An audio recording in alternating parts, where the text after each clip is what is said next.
As many of you know, Craig is a soccer legend and human rights and refugee ambassador. He's a member of the Australian Multicultural Council and Logie-winning broadcast veteran with SBS Television.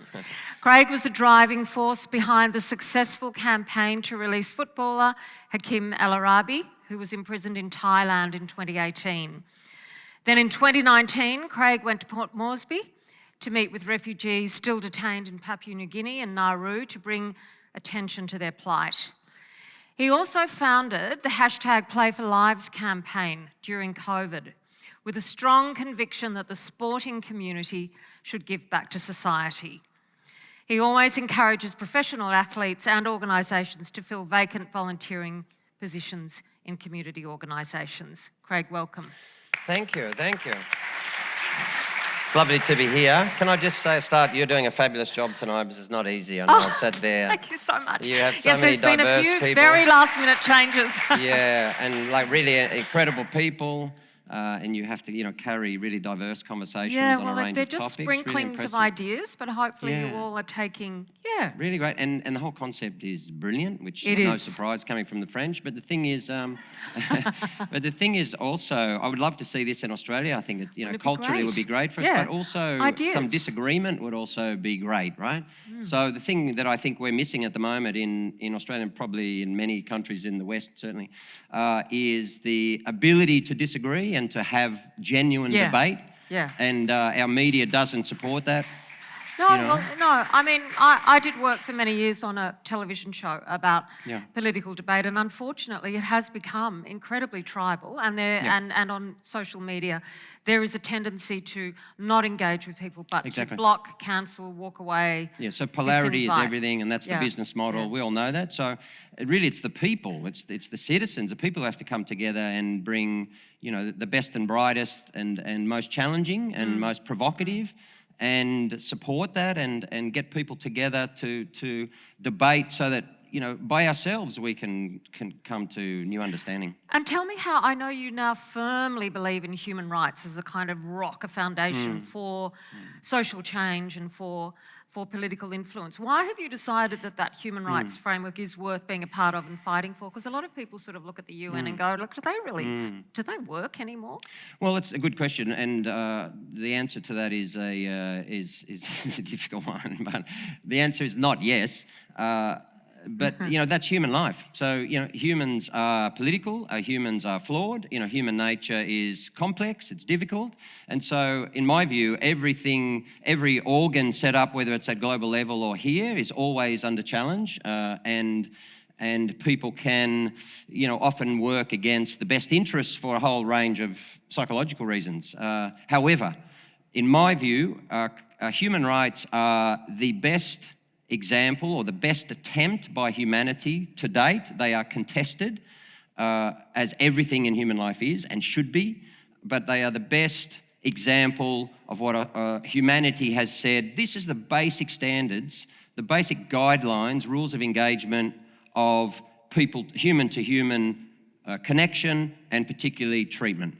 And we call them rights, and of course, for that reason alone, they have become overly legalised, and so the legal fraternity is seen to own them. And one of the challenges, or I guess projects that I have, is to bring sport into the space around human rights, and therefore normalise them and make them accessible to kids, actually, and to dispel the ideas, propagate them through sport to all of our young Australians, so that they just simply become normalised. Because ultimately, of course, it's just about food, shelter, just basic treatment. Like don't torture people, which is a bit of a problem for Australia at the moment with the refugees. Yeah. And the right to housing and the right to medical support, basic medical treatment, the right to be able to afford pharmaceuticals and other things. All these things are really very obvious, right?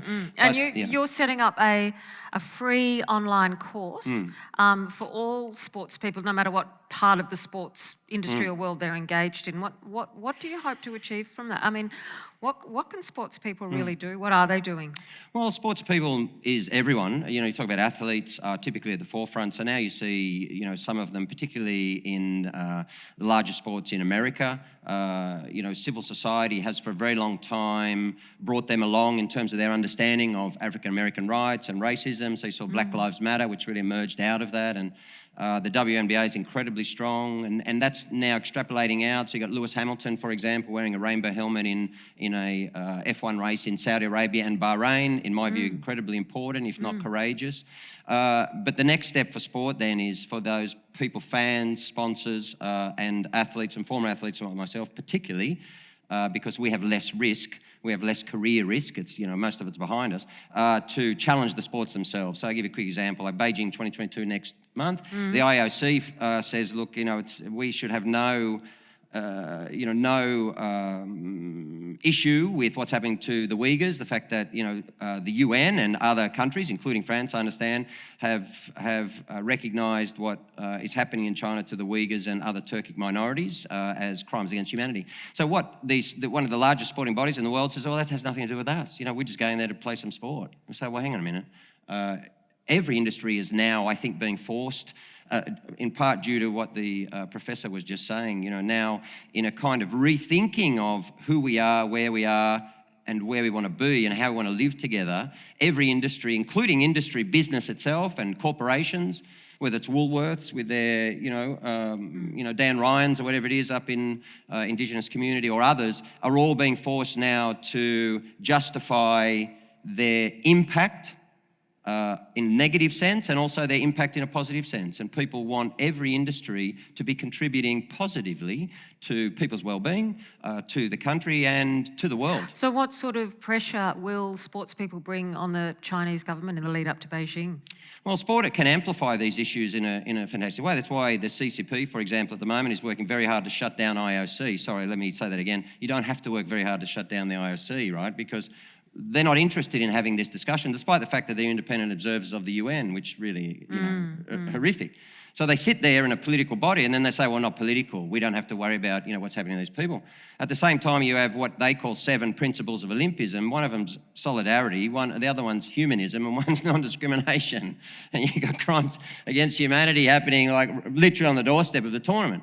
So athletes are carrying the burden to raise these issues in a plethora of ways. And Hakeem was a young kid, a refugee in trouble in Bangkok, and our Socceroos, Matildas and others felt strongly enough and courageous enough to actually step forward and advocate for him. And that was really important. The game tried to shut them down, and what we were able to say is, well, you don't have a right to do that.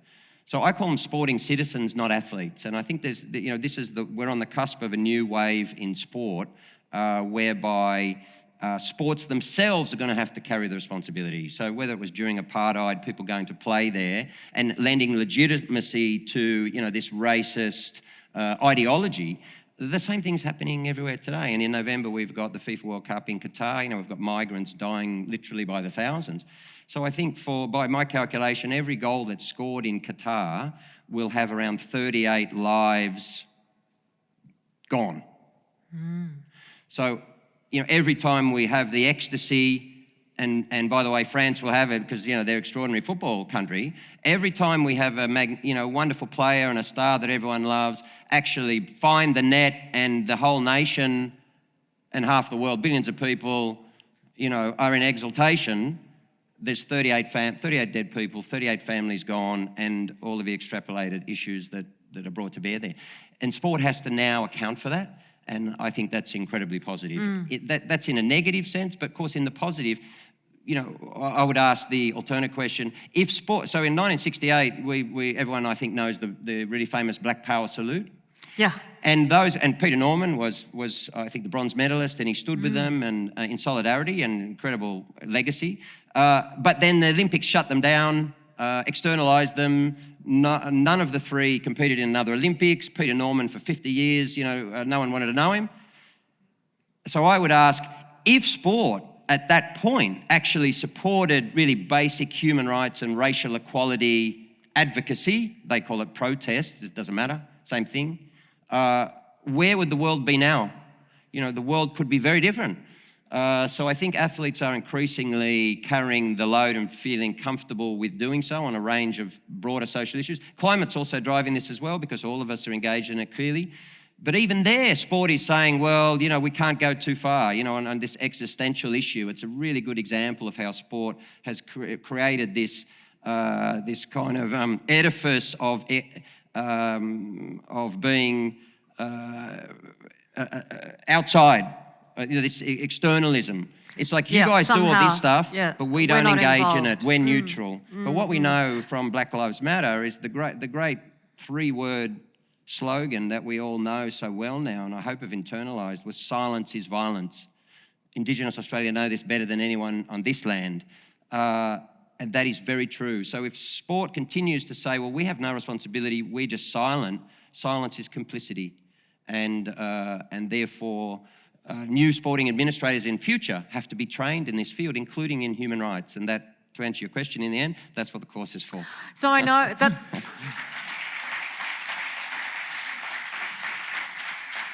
That's on the political level, but on the community level also, I know that you've been engaged in getting athletes and others, packing food boxes, delivering food at the Addison Road Community Centre.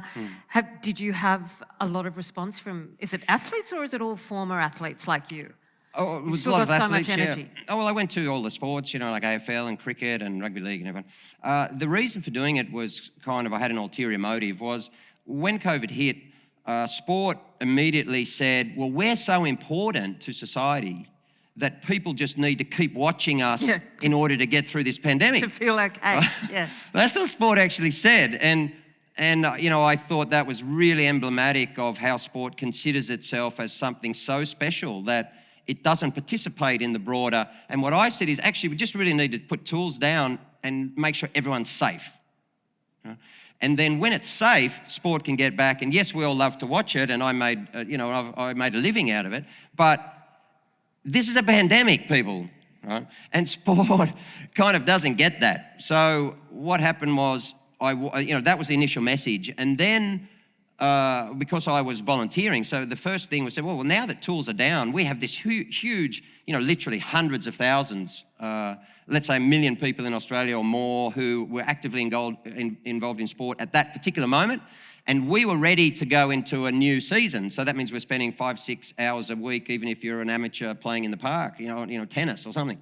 And I said, let's apply that to society. Let's give that to people who are in need now, because many of you will not be, and you're not. So that was the point. But what I wanted to do is bring sport into social justice area. So what we do, and I've experienced this, as athletes, we go in and we put our name to something, and then we use our brand, and then we go in and we raise some money for them. We go and spend 1 hour with some, kids who are homeless, and we feel better about ourselves. Sport then uses it for branding. Everyone goes away and the kids are still homeless and nothing changes. So what I wanted sport to do is to come and meet multicultural communities, meet all of the people who are coming to get the food boxes. So by definition, we're vulnerable, and actually hear from them. So we brought all the athletes in, many high-profile one and big clubs and so on, around the country. And what we did is, when anyone came to get these boxes, we made them speak to the athletes. So, it was for the athletes and the sport as much as it actually was for people. And what I wanted to do is build these deeper connections between sport, which is just a major industry, that's all it is, a loved one, but it's just an industry, and bring it closer to society. Because I happen to believe that, grassroots, or what I would say community, activism like this, or local communities or streets, towns, suburbs, us all coming together, collaborating better, breaking down barriers, and actually creating the future of the country is really the only way that we're going to get there. I love it. So to just finish where we started, if it's so important that we have this international framework of human rights, how do we deal with countries like China that just don't abide by it? Yeah, okay, so, and just the part to your first question, so I see human rights as the safe zone in the middle. So, there's been many conflicts around the world throughout human history from religion and difference in faith and difference in beliefs, that's obvious. But human rights, what they are, as a safe zone in the middle where you can have all your beliefs, but in the middle here, women have to be treated appropriately. Girls have to have education. Everyone has to have a home. Everyone has to do all these things. And therefore, I see it as a zone where everyone in humanity can come together. It has to be fought for. It has to be, countries have to be under pressure to abide by it. And of course, this is a matter of international politics. So, China at the moment, of course, are buying influence around the world, through Belt and Road and doing all these things. And they want to, I think it's really dangerous, they want to redefine what they see as a Chinese version of human rights. This is the CCP. I'm not talking about the Chinese people here, obviously, right? Big difference. Yeah, big difference, of course. So we're talking about political ideology here. And so I see that as really challenging. It's one reason why sport can no longer just go there and turn a blind eye. How does that happen? Well, it has to happen through international organisms that are created by the member nations of the world.